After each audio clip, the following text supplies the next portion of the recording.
ये वीडियो का पार्ट 2 है और यहाँ पे हम कंटिन्यू कर रहे हैं unit money and banking basic concept. इस वीडियो में हमें इसी यूनिट का आगे का टॉपिक करेंगे जिसका नाम है कमर्शियल बैंक। तो कमर्शियल बैंक का पूरा टॉपिक यहाँ पे हम इस वीडियो में कवर करने वाले हैं और इसका पूरा जो कमर्शियल बैंक का सिलेबस है वो मैंने आपको यहाँ पे लिख दिया है। तो आप इससे भी यहाँ पे सिलेबस को टैली करते रहेंगे कि यहाँ पे कौन कौन से टॉपिक हमें यहाँ पे कवर करने हैं। तो इस वीडियो को हम कंटिन्यू करते हैं आगे। सबसे पहले देखिए सिलेबस के अकॉर्डिंग आपका डेफिनेशन ऑफ कमर्शियल बैंक। तो डेफिनेशन ऑफ कमर्शियल बैंक क्या होती है, इसकी डेफिनेशन को हम पहले क्लियर कर लेते हैं।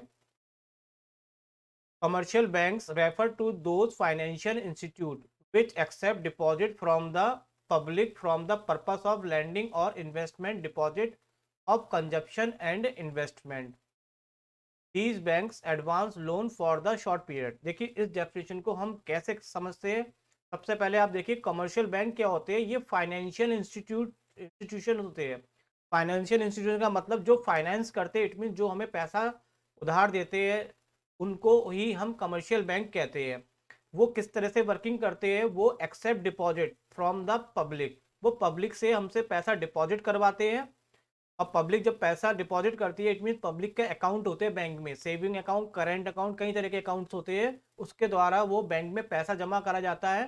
तो बैंक क्या करता है, फिर वो फाइनेंस कराता है, मतलब लैंडिंग या इन्वेस्टमेंट कर देता है उन डिपॉजिट पैसा का, ताकि उसको वहां पे क्या मिल सके, इन्वेस्ट मतलब इंटरेस्ट मिलेगा बैंक को और बैंक से बैंक की भी इनकम होगी। तो इस तरह से बैंक क्या काम करता है, पब्लिक से पैसा डिपॉजिट करवाता है और डिपॉजिट करवा के उसी को पैसा पब्लिक में ही वापस इन्वेस्टमेंट करवा के या लोन के रूप में दे के उनसे अपनी इंटरेस्ट के रूप में वो इनकम करता है। तो ये बैंक का काम है। तो मेन डेफिनेशन बैंक की क्या हो गई आपकी, कमर्शियल बैंक की, कि कमर्शियल बैंक जो है वो फाइनेंशियल इंस्टीट्यूशन है जो आपका डिपॉजिट को एक्सेप्ट करता है पब्लिक से for the purpose of lending और investment of deposit of consumption and investment. ये बैंक हमें क्या करता है, कुछ पीरियड के लिए एडवांस लोन भी पे देता है। तो this bank advance loan for the short period. तो ये कमर्शियल बैंक की डेफिनेशन हो गई। अब आपसे यहाँ पे ये पूछा जा सकता है, name the some commercial bank. तो कमर्शियल बैंक के कुछ नाम बताइए। तो ये आप बैंक सब जानते भी हैं। तो अगर आपसे कमर्शियल बैंक के नाम पूछे जाएंगे तो जो भी बैंक आपके दिमाग में होगा आप लिख देंगे। एग्जाम्पल के तौर पे मैंने कुछ बैंकों के नाम लिख दिए हैं, जैसे एसबीआई जिसको सभी लोग जानते हैं। एसबीआई की फुल फॉर्म हो गई स्टेट बैंक ऑफ इंडिया। दूसरा हो गया आपका बैंक एचडीएफसी है। तीसरा bank of Baroda, Punjab national bank. तो ये सारे बैंक क्या करते हैं, कमर्शियल बैंक है। इनसे हम ये फाइनेंस देते हैं लोगों को, लैंड मतलब उधार भी करते हैं, लोन वगैरह भी देते हैं। तो ये सारे कमर्शियल बैंक के हैं। तो आप ध्यान रखिएगा, अगर आपसे कमर्शियल बैंक के नाम पूछे जाएंगे तो आप इनमें से या कोई भी अदर बैंक का नाम लिख सकते हैं। नेक्स्ट है आपका बैंकिंग कंपनीज एक्ट 1949। देखिए जितने भी बैंक्स होते हैं उनको, बैंक्स को जो चलाया जाता है, रेगुलेट करा जाता है, उसको एक नियम के अकॉर्डिंग, एक लॉ के अकॉर्डिंग चलाया जाता है। तो सबसे पहले जो बैंकिंग को चलाने के लिए लॉ बना था वो कहलाता है द बैंकिंग रेगुलेशन एक्ट 1949 बना था। जिसके अकॉर्डिंग जितने भी इंडिया में, मतलब ये ऐसा लॉ था कि इंडिया में जितने भी बैंक्स होते हैं उनको चलाने का ये वर्क करता है। इट मीन्स बैंक में कोई गड़बड़ी ना हो, उसको एक नियम के अकॉर्डिंग ही उसमें लोन दिया जाता है, पब्लिक से पैसा जमा कराया जाता है। तो वो जो एक्ट कहलाता है आपका बैंकिंग रेगुलेशन एक्ट। ये एक्ट पास हुआ था हमारा किस नाम से बाद में, बैंकिंग कंपनीज एक्ट 1949। तो आप इसमें ये बात ध्यान रखेंगे, जितने भी बैंक्स इंडिया में चलते हैं वो एक रूल्स के अकॉर्डिंग चलते हैं। उस रूल का नाम क्या है, वो है बैंकिंग कंपनी एक्ट 1949। तो ये एक नंबर में आपसे पूछा जा सकता है। अब आता है next, function of commercial bank. Commercial bank के कौन कौन से फंक्शंस होते हैं। देखिए कमर्शियल बैंक के बहुत सारे फंक्शन होते हैं। तो इन फंक्शनों को हम समझने के लिए क्या करते हैं, इनकी तीन कैटेगरी बना लेते हैं। तो various function of commercial bank can be divided into three main group. इनको तीन पार्ट में डिवाइडेड करा गया है। तो फंक्शन ऑफ कमर्शियल बैंक के तीन पार्ट कौन कौन से हो गए, एक हो गया आपका प्राइमरी फंक्शन, सेकंड हो गया एजेंसी फंक्शन, थर्ड हो गया जनरल यूटिलिटी फंक्शन। देखिए इसमें हमारे दो टॉपिक कोर्स में नहीं है, एजेंसी फंक्शन हमारे को कोर्स में नहीं है, जनरल यूटिलिटी फंक्शन कोर्स में नहीं है। आपके सिलेबस में जो है केवल वो प्राइमरी फंक्शन कंप्लीट है। तो यहाँ पे हम केवल प्राइमरी फंक्शंस ही पढ़ेंगे, क्योंकि यहाँ पे हम सिलेबस के अकॉर्डिंग यहाँ पे स्टडी कर रहे हैं। तो प्राइमरी फंक्शंस के बारे में पढ़ेंगे, एजेंसी और जनरल के बारे में नहीं पढ़ेंगे। तो आप इसको हम प्राइमरी फंक्शन को ही कंटिन्यू करते हैं। तो देखिए प्राइमरी फंक्शन जो है वो आगे जाके दो पार्ट में डिवाइडेड हो गया आपका। प्राइमरी फंक्शन के दो पार्ट हो गए, एक्सेप्टिंग डिपॉजिट और एडवांसिंग ऑफ लोन। फिर एडवांस एक्सेप्टिंग डिपॉजिट को फर्दर फिर तीन कैटेगरी में डिवाइड कर दिया, demand deposit, saving deposit, fix deposit. और इधर एडवांसिंग ऑफ लोन को भी हमने चार पार्ट में डिवाइड कर रखा है। तो वो हो गया cash credit, short term loan, overdraft facility, discounting of the bill of exchange. तो देखिए जितने भी यहाँ पे प्राइमरी फंक्शन से रिलेटेड हेडिंग लिखे हुए हैं इन सबके बारे में ही हमें पढ़ना है। यही आपके सिलेबस में कॉमर्शियल बैंक के जो पार्ट है। तो हम एक एक करके इनको समझेंगे। सबसे पहले हम समझेंगे डेफिनेशन क्या, प्राइमरी फंक्शंस क्या होते हैं। तो सबसे पहले हम आते हैं टॉपिक प्राइमरी फंक्शंस पे। प्राइमरी फंक्शंस कौन कौन से क्या होते हैं। सबसे पहले इसकी डेफिनेशन देख लेते हैं। The primary function of a commercial bank is to accept deposit from the public. They accept deposit from every class and from every source to attract saving. The bank accept mainly three type of deposit. देखिए primary function जो bank का होता है वो सिर्फ होता है कि बैंक का, देखिए अभी आपने पढ़ा बैंक, कमर्शियल बैंक के दो काम होते हैं कि वो पब्लिक से पैसा लेता है और फिर पब्लिक को ही वो उधार लोन के रूप में दे देता है। तो यहाँ पे जो प्राइमरी फंक्शन है उसमें केवल यही वाला पार्ट आएगा कि वो पैसा डिपॉजिट कैसे करवाता है पब्लिक से।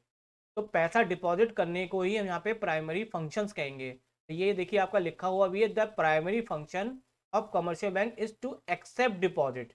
तो यहाँ पे जो भी डिपॉजिट का पार्ट पढ़ते हैं वो प्राइमरी फंक्शंस में कहलाता है। कहाँ से, फ्रॉम द पब्लिक से। तो जो पब्लिक से पैसा डिपॉजिट कराया जाता है तो बैंक क्या कहता है कि वो एक्सेप्ट डिपॉजिट करता है फ्रॉम एवरी क्लास, हर एक व्यक्ति से क्लास से कवर कर लेता है। जैसे कि गरीब देखिए गरीब अमीर सभी लोगों के जनरली बैंक में अकाउंट्स होते हैं। तो उन अकाउंट्स के द्वारा सभी लोग अपना पैसा बैंक में जमा करते हैं।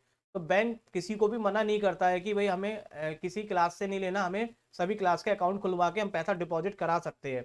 तो बैंक क्या करता है, एवरी क्लास से पैसा डिपॉजिट कराता है फ्रॉम एवरी सोर्स। कोई भी सोर्स उसको मिले, कोई भी इनकम कैसे भी कर रहा हो उस बात से उसको कोई मतलब नहीं है, वो हर एक तरीके से पैसा डिपॉजिट करवा लेगा। तो यही प्राइमरी फंक्शंस का मतलब मेन वर्क होता है कि पैसा डिपॉजिट करवाया जाए। अब जो पैसा डिपॉजिट कराया जाता है तो पैसा डिपॉजिट करने के लिए बैंक हमें अट्रैक्ट करता है। तो अट्रैक्ट कैसे करता है, the bank accept mainly three type deposit. तो वो बैंक से पैसा जमा हो इसके लिए उन्होंने तीन प्रकार की कैटेगरी बनी हुई है बैंक के द्वारा डिपॉजिट करने की। तो वो कौन कौन सी है, सबसे पहला है आपका डिमांड डिपॉजिट, दूसरा है आपका सेविंग डिपॉजिट और तीसरा है आपका फिक्स डिपॉजिट। तो ये तीन प्रकार के डिपॉजिट्स होते हैं। तो पहला यहाँ पे जो है वो है डिमांड डिपॉजिट। डिमांड डिपॉजिट्स को हम बोलते हैं करंट डिपॉजिट। करंट डिपॉजिट क्यों कहते हैं अभी हम समझ लेंगे। दो deposit which can be withdrawn by the depositor at any time by mean of cheque are called demand of current deposit.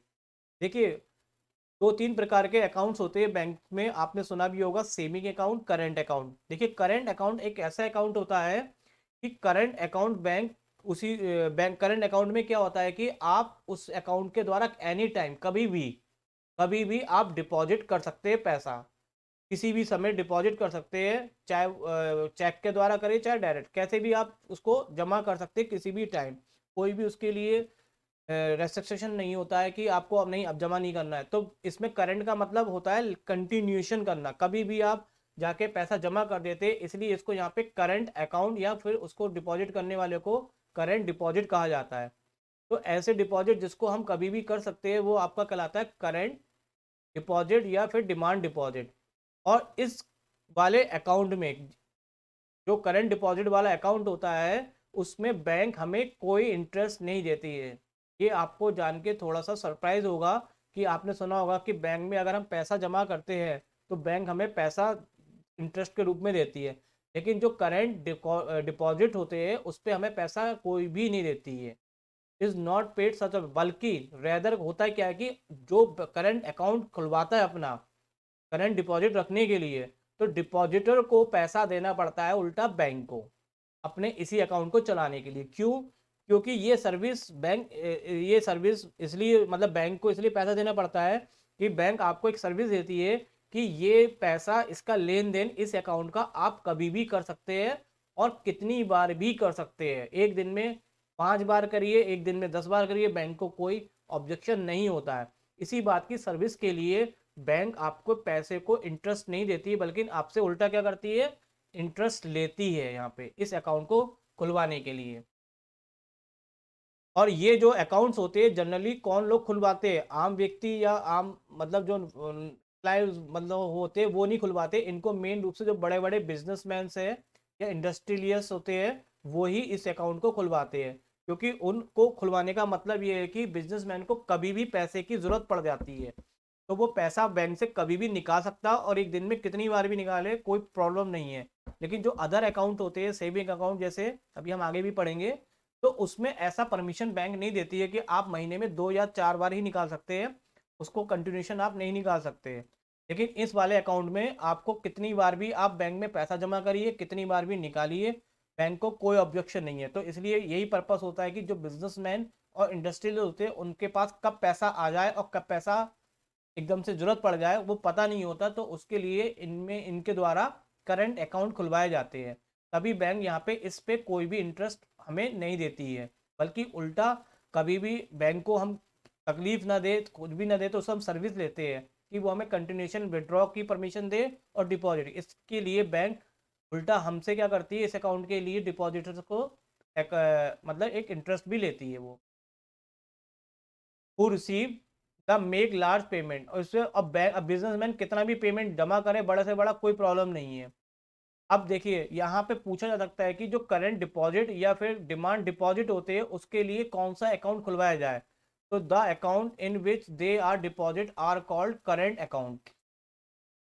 यहाँ अकाउंट्स की डेफिनेशन गलत हो गई है तो इसको प्लीज क्या कर लीजिएगा, तब बाई मिस्टेक गलत लिख के ही है, अकाउंट्स है अब इसका। तो यहाँ पे क्या है कि जो आपका इस वाले टॉपिक में मेन बात क्या है कि यहाँ पे इसमें डिमांड डिपॉजिट्स में क्या क्या है कि इसमें किसी भी टाइम पैसा डिपॉजिट हम कर सकते हैं, depositor at any time by, किसी भी टाइम डिपॉजिट कर सकते हैं। और दूसरी खास बात क्या हो गई, इसमें हमें कोई इंटरेस्ट नहीं मिलता बल्कि हमें इंटरेस्ट पे करना पड़ता है। थर्ड, इस अकाउंट को कौन खुलवा सकता है, वही जिसको लगातार पैसे के विड्रॉ और डिपॉजिट की कभी भी जरूरत पड़ जाए, तो मोस्टली इसको वही खुलवाएगा, जैसे कि बिजनेसमैन या फिर कोई इंडस्ट्रियलिस्ट ही खुलवाएगा। और इस वाले डिमांड डिपॉजिट में जो अकाउंट खुलता है उसका नाम क्या होता है, करंट अकाउंट के नाम से ये बैंक में मतलब ओपन होता है आपका अकाउंट। तो ये हो गया आपका डिमांड डिपॉजिट। यहाँ पे हमने इसका जो प्राइमरी फंक्शन का डिमांड डिपॉजिट देखा, अब यहाँ पे प्राइमरी फंक्शन का सेकंड पार्ट पढ़ेंगे, सेविंग डिपॉजिट। तो देखिए सेविंग डिपॉजिट्स क्या होते हैं, दो डिपॉजिट ऑन द विड्रॉल और which bank places certain restriction are called saving deposit. देखिए कुछ अकाउंट ऐसे होते हैं जहाँ पे बैंक आपको रेस्ट्रिक्शन मतलब करता है इस बात के लिए कि आप बैंक में ऐसा नहीं है कि लगातार पैसा विड्रॉ कर सकते हैं। आपको परमिशन दी जाती है कि आप महीने में मैक्सिमम 5 से 6 बार महीने में आप पैसा निकाल सकते हैं अपने अकाउंट से। जैसे कि अभी इससे पहले हमने पढ़ा डिमांड डिपॉजिट से, उसमें कोई भी ऐसी रेस्ट्रिक्शन नहीं होती है, आप जब चाहे कितनी बार भी चाहे पैसा निकाल भी सकते हैं और जमा भी कर सकते हैं। लेकिन सेमी डिपॉजिट में ये होता है कि पैसा तो चलिए आप कभी भी जमा कर सकते हैं, लेकिन निकालने की कंडीशन ये होती है कि आप महीने में जो है मंथ में 5 या 6 टाइम से ज़्यादा पैसा निकाल नहीं सकते।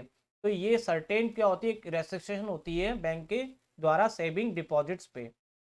लेकिन इसमें बैंक आपको देखिए डिमांड डिपॉजिट में बैंक आपको कोई भी इंटरेस्ट नहीं देता, लेकिन यहाँ पे आपको लो रेट ऑफ इंटरेस्ट बैंक आपको पे करता है, क्योंकि यहाँ पे बैंक से आप कोई सर्विस नहीं ले रहे हैं। बैंक ने उल्टा आपको रेस्ट्रिक्शन कर रखे हुए 5 महीने में 5 बार से ज़्यादा पैसा नहीं निकालना, तो वो आपको एक लो रेट ऑफ इंटरेस्ट भी देती है और इस paid by of the bank, और साथ ही साथ वो आपको एक चेक फैसिलिटीज भी देती है, मतलब चेक भी प्रोवाइड कराती है बैंक डिपॉजिटर को।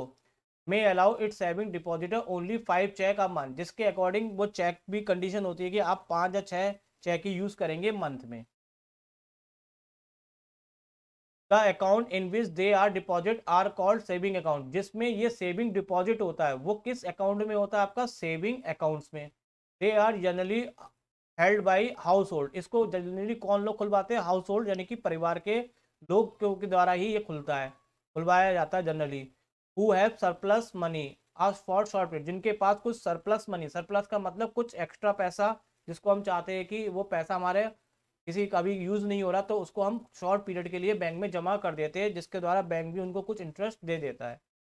तो मेन सेविंग अकाउंट्स में क्या क्या खास बात है? नंबर एक खास बात है कि इसमें कुछ सर्टेन रेस्ट्रिक्शन होते हैं, और इसमें बैंक हमें लो रेट ऑफ इंटरेस्ट भी देती है, और साथ में चेक फैसिलिटीज भी देती है।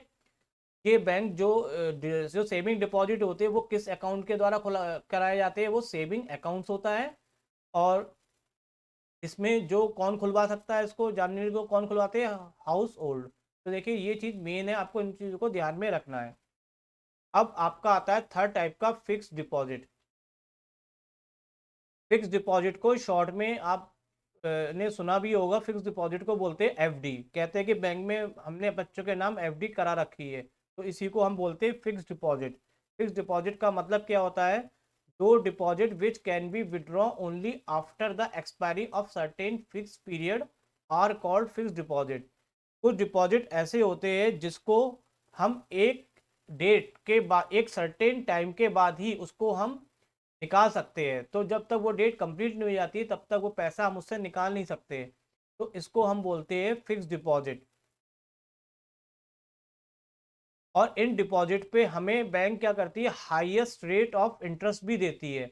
लेकिन ये डिपॉजिट ऐसे होते हैं जो एक टाइम डिपॉजिट होता है और एक पर्टिकुलर टाइम तक के लिए होता है, और जितना ज़्यादा समय तक हम डिपॉजिट रखेंगे उतना ज़्यादा हमें यहाँ पे इंटरेस्ट मिलेगा बैंक के द्वारा। तो मैं आपको एक एग्जांपल से समझा देता हूँ।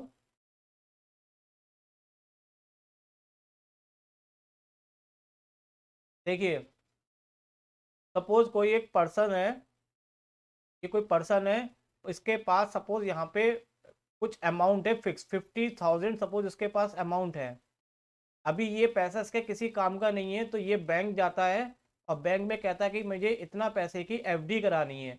तो ये एफडी 50,000 की बैंक में जाके कहता है कि मुझे करानी है, और मुझे ये पैसा अभी नहीं चाहिए, मुझे ये पैसा 5 साल के बाद चाहिए होगा।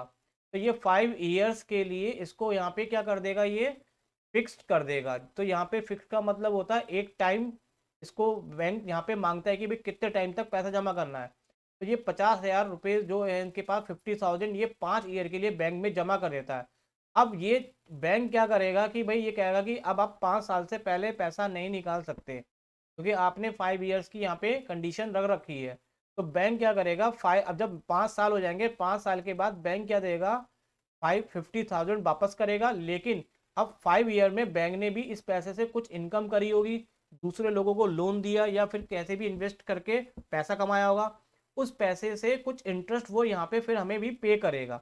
सपोज मैं अभी एग्जाम्पल के तौर पे ले लेता हूँ कि यहाँ पे 2,000 बैंक ने हमें इंटरेस्ट दिया 5 ईयर्स के बाद। तो अब हमें 5 ईयर के बाद पैसा जो मिलेगा वो आपका हो जाएगा 52,000। तो देखिए 2,000 हमें यहाँ पे बैंक ने क्या दे दिया? इंटरेस्ट दे दिया। ये इंटरेस्ट कब मिला? जब हमने पैसा 5 साल की रखा। अगर हम 5 साल की जगह 10 साल रखते तो ये इंटरेस्ट हमें और भी ज़्यादा देता। तो ये लिखा हुआ कि लॉन्गर पीरियड जितना होगा उतना ज़्यादा हमें यहाँ पे इंटरेस्ट भी मिलेगा। तो यहाँ पे ये इंटरेस्ट की भी स्पेलिंग गलत हो गई है, थोड़ी सी आज मिस्टेक हो गई है इसमें, प्लीज़ आप इसको इग्नोर कर दिएगा। तो ये इंटरेस्ट की स्पेलिंग लिखी हुई है। तो यहाँ पे क्या है कि जो बैंक है हमें वो क्या करेगा? यहाँ पे जितना हम समय तक इसको बढ़ाते जाएंगे टाइम पीरियड, उतना ज़्यादा हमें वो पैसा देता रहेगा। तो ये फिक्स पीरियड होता है, कि फिक्स पीरियड का मतलब होता है कि एक अमाउंट को हमें एक पर्टिकुलर टाइम तक बैंक में जमा करना रहता है। हाँ, इन केस अगर हमें मान लीजिए 5 साल से पहले कोई आवश्यकता पड़ जाती अपने खुद 50,000 रुपीज़ की, तो जाके हम बैंक से ये एफडी क्या कर सकते हैं? तोड़वा सकते हैं। लेकिन बैंक अब हमें 2,000 रुपये जो हमें मिलने वाले थे वो इंटरेस्ट हमें उतना नहीं मिलेगा। आपका 50,000 तो मिल जाएगा पूरा, लेकिन उसमें इंटरेस्ट फिर बहुत कम हो जाएगा। बैंक का जो आपको देने वाला था बैंक 2,000, अब उसका बहुत कम पार्ट ही आपको इंटरेस्ट के रूप में मिलेगा। तो इस तरह से फिक्स डिपॉजिट क्या होता है कि जो भी अमाउंट होता है उसको एक पर्टिकुलर टाइम तक के लिए हम बैंक में जमा कर देते हैं, और बैंक हमें फिर उसको एक्सपायरी होने के बाद ही पेमेंट करता है विद इंटरेस्ट के साथ। तो ये आपका कहलाता है फिक्स डिपॉजिट। और डिपॉजिट में ये है कि जितने समय तक हम पैसा बैंक में जमा रखेंगे उतना ज़्यादा इंटरेस्ट मिलेगा। नेक्स्ट है difference between the demand deposit और फिक्स डिपॉजिट। डिमांड डिपॉजिट और फिक्स डिपॉजिट में क्या डिफरेंस है, तो इसको हम यहाँ पे समझते हैं एक टेबल के रूप में। तो यहाँ पे एक टेबल ड्रॉ कर लेते हैं, डिमांड डिपॉजिट और ये आपका फिक्स डिपॉजिट। देखिए पहला डिफरेंस है, demand deposit can be withdraw bye there depositor at any time without notice. अभी आपने पढ़ चुके हैं डिमांड डिपॉजिट के अकॉर्डिंग जो भी कस्टमर्स होता है बैंक का, वो कभी भी बैंक से पैसा निकाल सकता है या जमा कर सकता है। These deposit can be withdraw only after the expiry of a certain fixed time। लेकिन जो फिक्स डिपॉजिट होता है उसमें डिपॉजिटर जो होता है वो एक फिक्स पीरियड के बाद ही पैसा निकाल पाएगा। These are checkable, it means कि इस वाले डिमांड डिपॉजिट में बैंक आपको एक चेक भी इशू करता है, उस चेक के द्वारा आप पैसा क्या कर सकते हैं, डिपॉजिट मतलब विड्रॉ कर सकते हैं चेक के द्वारा। लेकिन यहाँ पे क्या है कि दे आर नॉट चेकेबल, इसमें कोई भी आपको चेक बैंक इशू नहीं करता है। इसमें आपको मेन बात अभी आपने पढ़ भी ली है कि डिमांड डिपॉजिट में बैंक आपको कोई इंटरेस्ट नहीं देता है, बल्कि उनका आपसे इंटरेस्ट ले लेता है। लेकिन इसमें आपको बैंक क्या करता है, हाई रेट्स इंटरेस्ट यहाँ पे आपको वो प्रोवाइड कराता है। फोर्थ हो गया आपका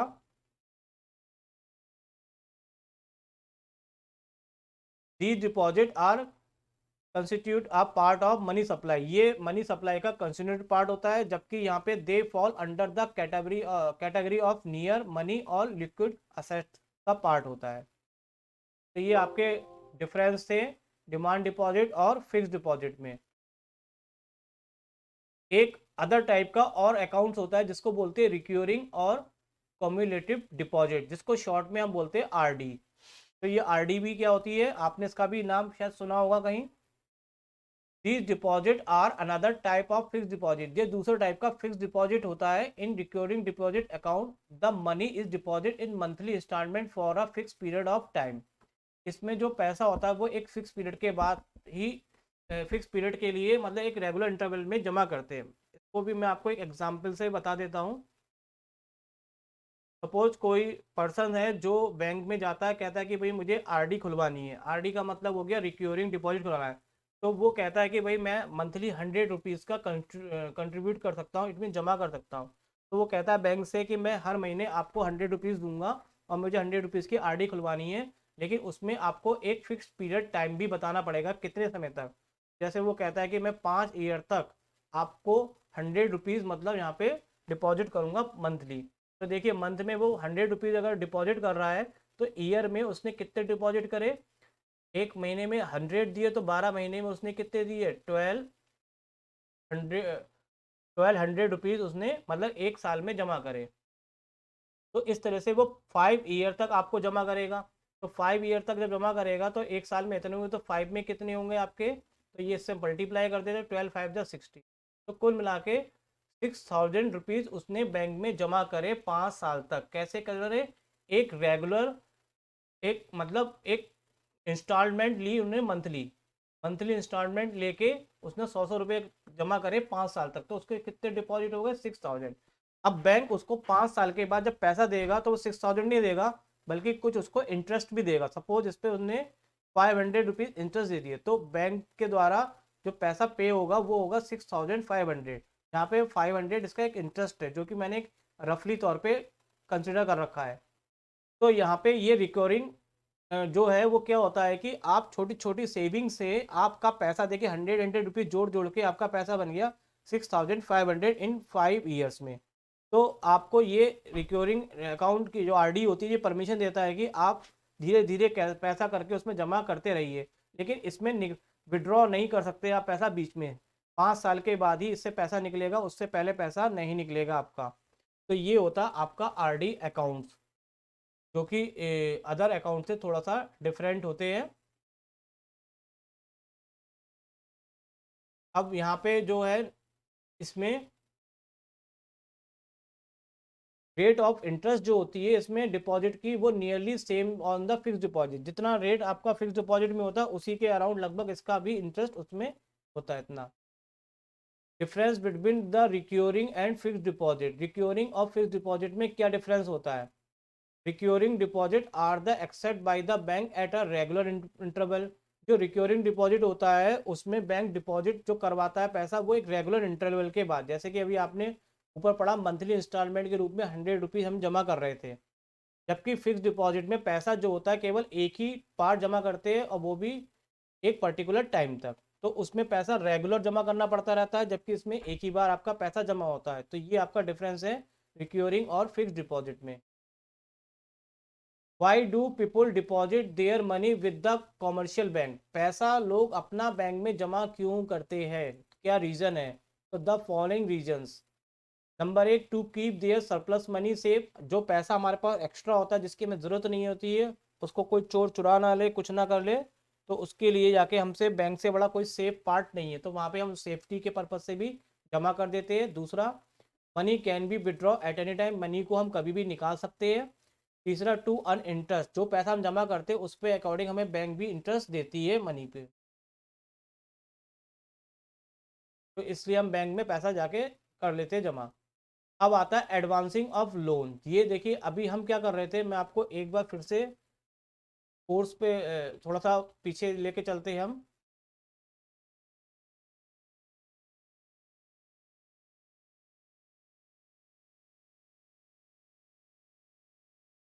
देखिए यहाँ पे अभी हमने प्राइमरी फंक्शंस पढ़ा था, प्राइमरी फंक्शन के एक्सेप्टिंग डिपॉजिट्स कर लिए, एक्सेप्टिंग डिपॉजिट के हमने कौन कौन से पार्ट कर लिए, ये तीनों पार्ट हमने समझ लिए।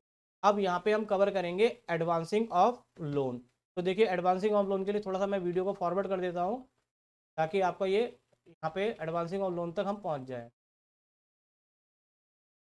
तो यहाँ पे अब हम करने वाले हैं एडवांसिंग ऑफ लोन। देखिए the second most important function commercial bank का क्या होता है, लोन प्रोवाइड करना, एडवांस देना पैसा। These bank give the loan and advance to the businessman, पैसा बैंक इसको एडवांस देती है, बिजनेसमैन को, फार्मर को, कंज्यूमर को और एम्प्लॉय को, अगेंस्ट द अप्रूव सिक्योरिटी, उसके बदले वो कुछ सिक्योरिटी भी लगवाती है, जैसे gold, silver, government security. The bank advance following type of loan, दो प्रकार के यहाँ पे, मतलब दो नहीं बल्कि चार टाइप के यहाँ पे लोन प्रोवाइड कराती है, cash credit, short term loan, overdraft facility और discount of the bill of exchange. तो कैश क्रेडिट क्या होता है? Cash credit is a facility to withdraw money from a current bank account without having a credit balance but limited to extend of borrowing limit which is fixed by the commercial bank.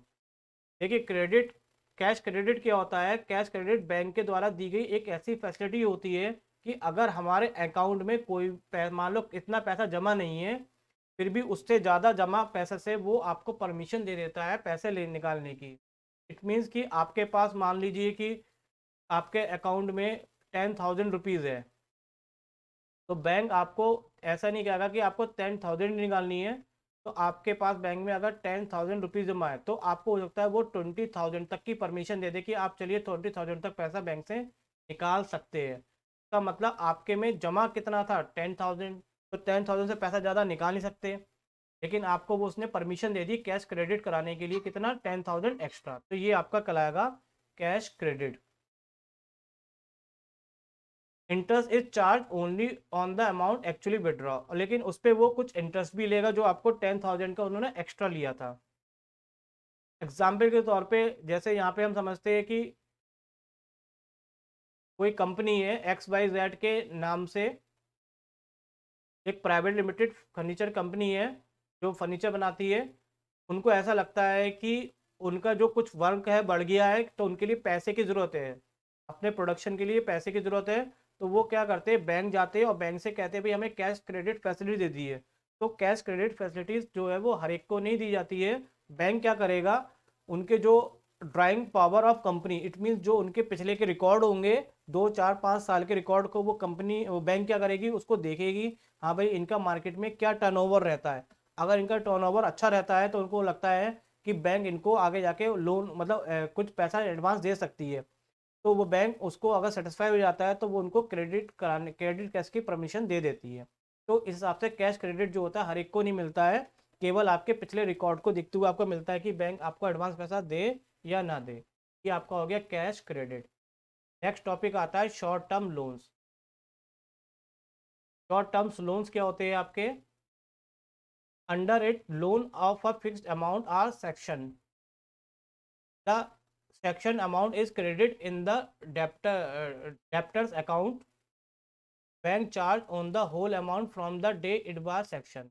मतलब ये है कि यहाँ पे जो short term का loan देती है बैंक आपको, वो एक सेक्शन के बाद, उसके बाद वो पैसा क्या करना होता है आपको वापस बैंक को देना होता है एक पीरियड के बाद। तो ये लोन जो भी पास होता है, जैसे आप कहते हैं ना घर बनवाया तो हमने 1 लाख का लोन पास करा लिया, तो 1 लाख का लोन आपको दे दिया, वो भी शॉर्ट टर्म के लिए, ताकि आप उसको पैसा टाइम से जमा करेंगे तो इस पर भी बैंक आपसे क्या ले लेगा? इंटरेस्ट ले लेगा।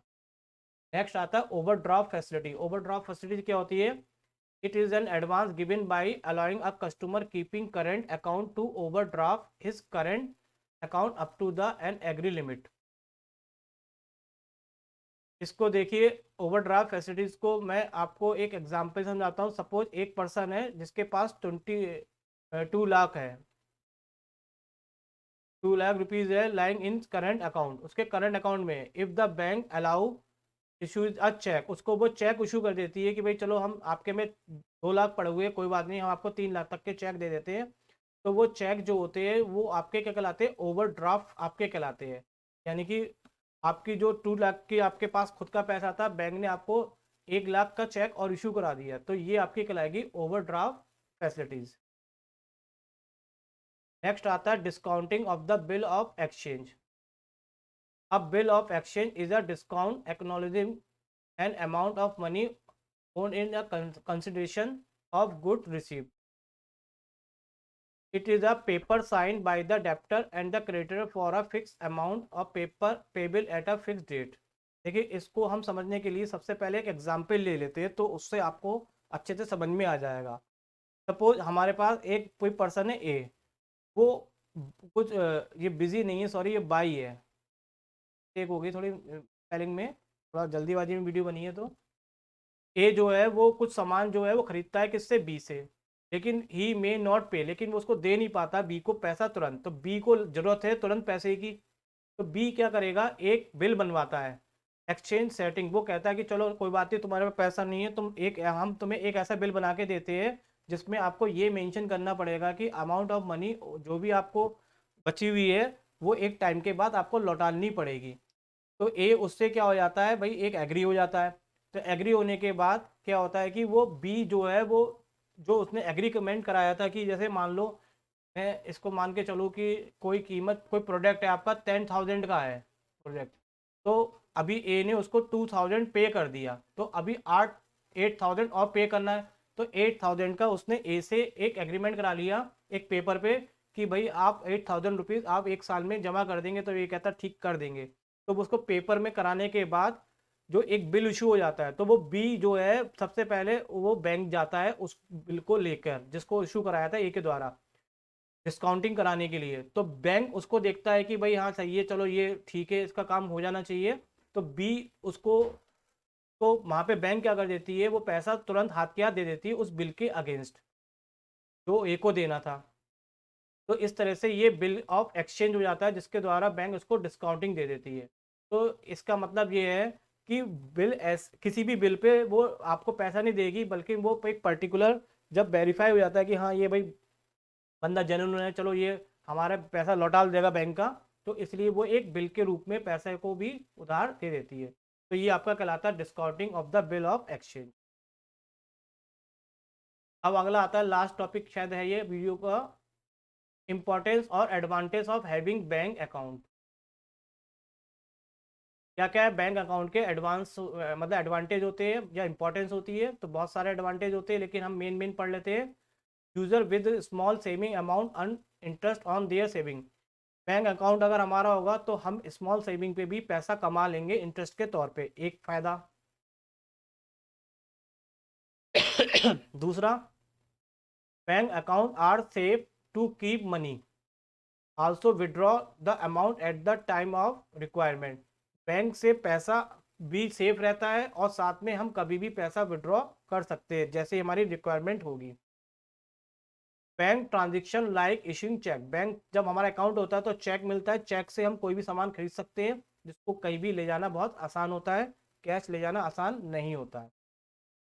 पैसा डिपॉजिट कराना निकालना मनी का कहीं भी किसी भी लोकेशन में, अगर हमारे पास अकाउंट होगा तो हम किसी भी लोकेशन से पैसा जमा भी कर सकते हैं और निकाल भी सकते हैं, तो ये एडवांटेज है बैंक अकाउंट। तो ये आपकी यहाँ पे वीडियो कंप्लीट हो गई है। आगे के लिए आप अगले पार्ट वीडियो का थर्ड देखिए, में हम अगले अदर टॉपिक्स कवर करेंगे। अभी तक के लिए जो है कि ये वीडियो थोड़ी सी इसमें स्पेलिंग जल्दीबाजी बनाई है, थोड़ी थोड़ी स्पेलिंग मिस्टेक हो गई है, प्लीज़ आप इसको इग्नोर कर दिएगा। Thank you very much.